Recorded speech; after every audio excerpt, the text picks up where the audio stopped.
Buen día, ahora vamos a analizar el diseño de columnas de absorción, resolviendo un ejercicio que se enfoca concretamente en la determinación de altura de la columna.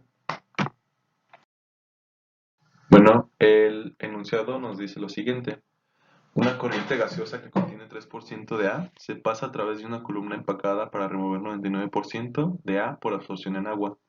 El absorbedor operará a 25 grados Celsius y una atmósfera, y las velocidades de gas y líquido están a 20 mol por hora por pie cuadrado y 100 mol por hora por pie cuadrado respectivamente. Los coeficientes de transferencia de masa y los datos de equilibrio se dan a continuación, en donde la concentración de saturación en la fracción gaseosa es igual a 3.1 veces la concentración molar de líquido a 25 grados Celsius. El coeficiente de transferencia de masa en el líquido del componente A es de 60 mol por hora por pie cuadrado por unidad de fracción, y el coeficiente de transferencia de masa en la fase gaseosa del componente A es de 15 mol por hora por pie cuadrado por unidad de fracción molar.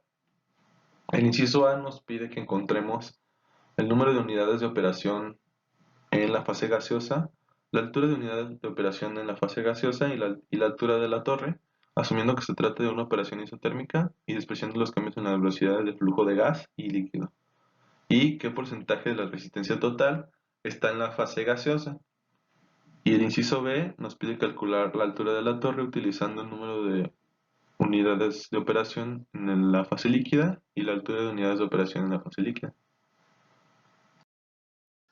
Bueno, como primer paso, asumiendo que el líquido entra puro, entonces no contendrá componente A, por lo que la composición de A en la entrada del líquido será igual a cero, y mediante un balance de materia se obtiene que la composición del componente A en la salida es igual a 5 por 10 a la menos 3. A partir de este valor, con la relación que nos otorga el problema, que nos dice que la composición de saturación en la fase gaseosa será igual a 3.1 veces la composición en el líquido a 25 grados Celsius, tenemos un valor de 0.018. En el fondo de la columna, la fuerza impulsora está establecida por la composición en la salida menos la composición de salida de saturación, y se obtiene un valor de 0.11. Haciendo un análisis en la parte superior, observamos que no existe como tal una composición de saturación del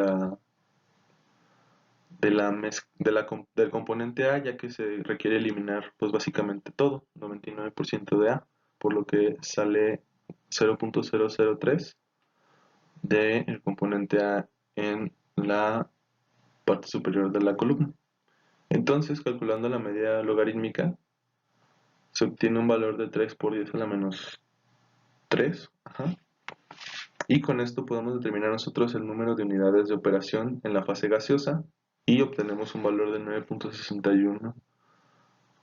Con este valor podemos nosotros calcular el coeficiente global de transferencia en la fase gaseosa del componente A, que equivale a 8.45.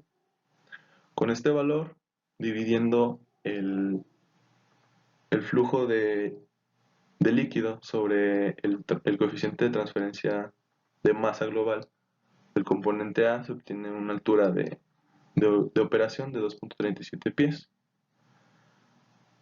Y con esto, multiplicando el número de unidades de operación por la altura de unidades de operación, obtenemos una altura de torre de 22.7 pies.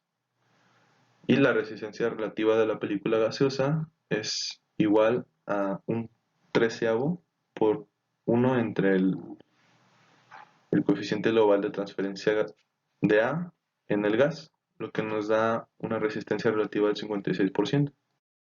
Hacer un análisis en el fondo de la columna, en donde la composición de saturación en el líquido será igual a 0.03 entre 3.1, que nos da un aproximado de 9.6 por 10 a la menos 3.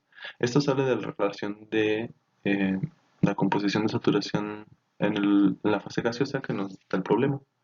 De aquí, la composición de saturación en el líquido menos la composición de saturación en condiciones normales nos da un valor de 3 por 10 a la menos 3. Y haciendo un análisis ahora en la parte superior, obteniendo la medida logarítmica, se obtiene un valor de 9.96 por 10 a la menos 4. Y con este valor podemos calcular entonces las unidades de operación en la fase líquida, como sigue.